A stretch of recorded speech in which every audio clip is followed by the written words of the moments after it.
Chapter 1. So, who's to know whether Django had more than one son or not? Or even how old he is? Come on now, Spar. It's time to be doing your bit for Manda Yime. You don't have to lift a finger. Just act like Vet's heir while we sort ourselves out, so everyone knows we're still in business. Finn Shiza, appealing to deserter Spar, former ARC trooper A-02, to pass himself off as Jango Fett's son and heir in the interregnum following Fett's death. Mez Cavoli, mid-rim, approximately 50 years before the Battle of Geonosis. Get up. Get up and run, you little Chakar, or I'll drag you up. Fallon Matron could see the curling smoke of the mercenaries' camp a couple of 100 meters away, but it might as well have been 100 kilometers. He couldn't get up. He couldn't go on. He knelt on all fours, struggling for breath, every muscle burning, but he refused to cry. He was 7 years old, nearly. He thought it was 6 years and 10 months, but he lost count in the war. Can't, he said. Can.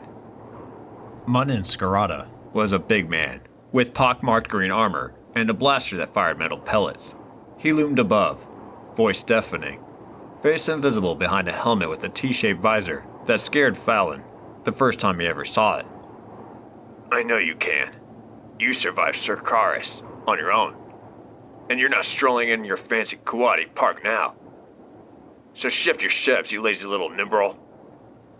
It wasn't fair. Life generally wasn't. Fallon's parents were dead, and he hated the world. He wasn't sure if he hated Munin Skarada, but if he could have killed the man right then, he would have. Only exhaustion stopped him. He almost reached for the knife he'd taken from his father's body when he realized Papa was dead and was never going to wake up, however hard he tried to rouse him. But he couldn't take his weight off both arms without collapsing to the dirt. You can do it if you want to, Munin yelled. But you don't want to, and that makes you a Nibral. You know what a Nibral is? A loser. A waste of space. Deadwood. Get up. Fallon wanted one thing, and that was to show that he wasn't lazy or stupid. His dad had never called him stupid. Neither had his mother. They loved him and made him feel safe, and now they were gone forever.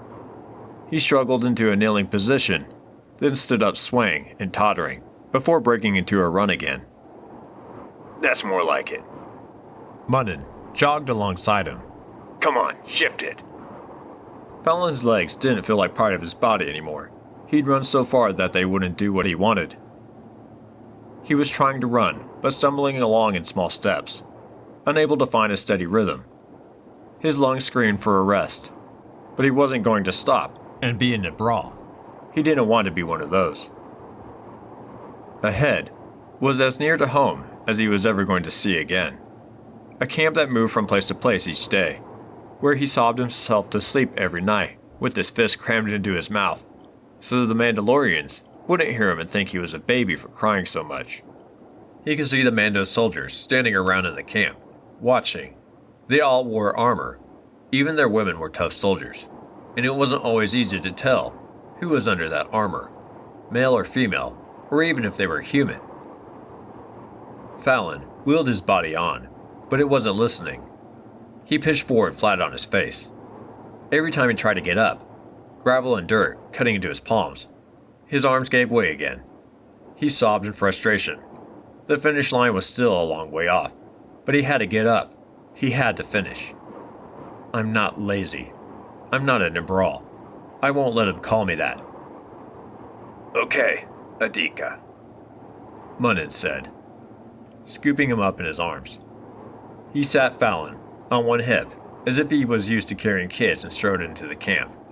The sudden switch from yelling to kindness was confusing. You did okay, lad. It's all right. Fallon hit Munin as hard as he could, but his balled fist bounced off the metal breastplate. It hurt. He wasn't going to let Munin know that, though. I hate you, he said, now certain at last. When I'm bigger, I'm going to kill you. I bet you would. Munin said, smiling. You already tried once. The other Mandalorians watched, some with helmets on, some not. They'd finished fighting their war here. They were waiting for a ship to take them home. You trying to kill that boy? One of the men stopped to ruffle Fallon's hair. His name was John Hoken, and he was eating shavings of that horrible dried fish stuff, gahal, carving them from a big chunk with his vibroblade and popping them into his mouth, the way some folks ate fruit. Poor Shabika. Hasn't he been through enough? I'm just training him. There's such thing as too much. Come on, he's Mando Carla. He's already managed to survive on his own. He's all guts, this one. Guts or not, I didn't have my boy do proper training runs until he was 8. Fallon didn't like being talked about, as if he couldn't understand what was going on. In the center of the camp, tents made of plastoid sheets strung over pits, then covered with grass and branches. A pot of stew was cooking over a crackling fire. Munin set him down and scrubbed his face and hands clean with the cold, wet rag before ladling stew into a bowl and handing it to him. We'll have to get you some armor when we get home, Munin said. You need to learn to live and fight in it. Beskar Ga, the Mandalorian's second skin. Fallon slurped from the bowl. He was always hungry. The stew was more like a broth, no lovely fat dumplings like his mother made. And he didn't like the fishy smell, but this was a banquet compared with what he'd scavenged in the ruined city for a year. Don't want any armor, he said. You can do all kinds of things when you're wearing armor that ordinary folks can't do, Cal. Munin called him Cal. In the man's own language, it had something to do with knives. In the man's own language, it had something to do with knives and stabbing. Munin had nicknamed him Cal because Fallon had tried to stab him with a 3-sided knife when they first met. The Mandalorian seemed to think it was funny, and he hadn't been angry at all. But Munin fed him and didn't hurt him. And in the weeks since Fallon had been part of the mercenary camp, he felt better, even if he wasn't happy. Sometimes Munin called him Kalika. The mercenaries told him that it meant little blade, and showed that Munin was fond of him. I'm Fallon, he said at last. My name's Fallon. But he was already forgetting who Fallon was. His home in Kuat City seemed like a dream, mostly forgotten when he woke up. More a feeling than a memory. His family had moved to Ser Karis, while his father did engineering stuff on the new KDY warships there. I don't want another name. Munin ate with him. When he wasn't shouting, he was actually a kind man, but he could never take Papa's place. Starting over can be a good thing, Kalika. You can't change the past or other foes, but you can always change yourself, and that changes your future. The thought grabbed Fallon, and wouldn't let go. When he felt powerless, the idea of being able to make this bad stuff stop was the best thing in the world, and he didn't want to feel this bad ever again. He wanted things to change. But why do you make me run and carry things? He asked. It hurts. So that you can handle anything life throws at you, son. So that you never have to be afraid of anyone again. I'm going to make a soldier of you. Fallon liked the idea of being a soldier. He had a vague but long list of beings he wanted to kill for hurting his parents. And you could do things like that if you were a soldier. Why? It's a noble profession. You're tough and smart, and you'll be a great soldier. It's what Mandalorians do. Why didn't you kill me? You kill everyone else. Munin chewed thoughtfully for a while. Because you don't have parents, and me and my missus don't have a son. So it makes sense that we do what Mandalorians always do. That we take you in, train you, set you up to be a soldier, and a father yourself. Don't you want that? Fallon thought about it for a long time. He didn't have an answer, other than that he was lonelier now, among other beings, than when he lived on his own in the rubble on Sakaris. Because all the Mandalorians seemed to belong. They were close-knit, like a family. And they hadn't killed his parents.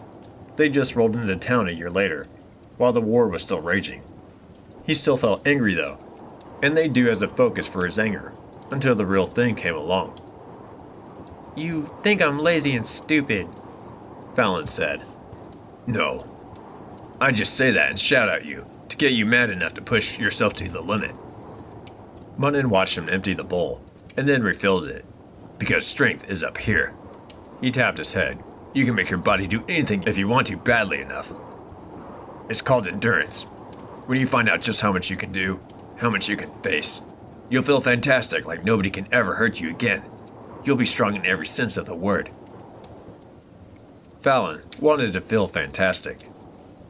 On a full stomach, life seemed vaguely promising, as long as he didn't think about his mother and father, lying there among the shattered beams of the house they'd rented on Sakaris. It was an image he couldn't get out of his mind. He got up to wash the bowl in a pail of water, and then sat down again next to the fire to look at his father's knife, as he did every day. It had 3 flat sides, like a pyramid stretched out to a point. He'd never been allowed to touch it while his father was alive, but he taught himself to use it because he had nowhere to run, and nobody to look after him. He could throw it pretty well now. He practiced a lot. He could hit any target, moving or otherwise. "What's it like being a soldier?" he asked. Munnin shrugged. "Often boring. Sometimes scary. You travel a lot. You make the best friends you could ever have. You really live, and sometimes you die too early." "Do I have to follow orders?" "Orders keep you alive." It wasn't quite dusk, but Fallon could hardly keep his eyes open, and he sank into a delicious numb fatigue as the world receded. He tried to stay in that twilight state because sleeping inevitably brought the dreams, but he was just too tired. At one point, he was aware of being picked up and carried, but he didn't wake fully, and the last thing he felt was settling into a pile of warm blankets in one of the shelters that smelled of machine oil, smoke, and dried fish. It was then that the dream started again. He knew he was dreaming, but it didn't help. He walked through the front doors of the house on Sakaris, all the walls shattered and fallen, with just the doors left intact. And he didn't recognize what he stepped on as his mother, until he saw the blue fabric of her favorite tunic. He looked around for his father. Papa was lying by the remains of the window, and Fallon knew something wasn't right, but it took him a few moments to work out that most of his father's head was missing. He knelt down to take the knife from his father's belt, and thought he saw him move. It was always then that he woke up. It hadn't been like that in real life. He'd huddled next to the bodies for ages, before he decided he had to run and hide, and took the knife to defend himself. But in the dream, it was all faster, different, more horrible. He jerked awake, heart pounding. "Papa's head," he sobbed. "Papa's head's broken." Munnin Scarata hugged Fallon to his chest. "It's okay," he said. "I'm here, son. I'm here. It's just a bad dream." "I want it to stop. I want to stop seeing Papa's head." Munnin didn't yell at him for crying. He just held him until he stopped. Fallon clung to him and sobbed until he couldn't get his breath anymore. He realized that the 3-sided knife was on his belt now, in a new leather sheath, and he didn't know where that had come from. "It'll stop, Cal," Munnin said. "I promise, and nobody's ever going to hurt you while I'm around. You're going to grow up strong, and you're going to be happy." Fallon decided he didn't mind being called Cal, if it made the nightmares go away. Somehow, the two things were now connected. If he stopped being Fallon, he stopped seeing his parents' bodies. Munnin Scarata sounded so certain, and felt so strong and solid, that Fallon believed him. You could change if you wanted to. You could do anything if you wanted to. "I'm not really a Nibral, am I?" "Course not, Cal," Munnin said quietly. "I shouldn't have said it. There's no word for what you are, Mandalorian." Fallon, Cal, didn't understand. He looked up into Munnin's face for an explanation. "Hero," Munnin said. We don't have a word for hero. But you're a real little hero, Cal Scarata.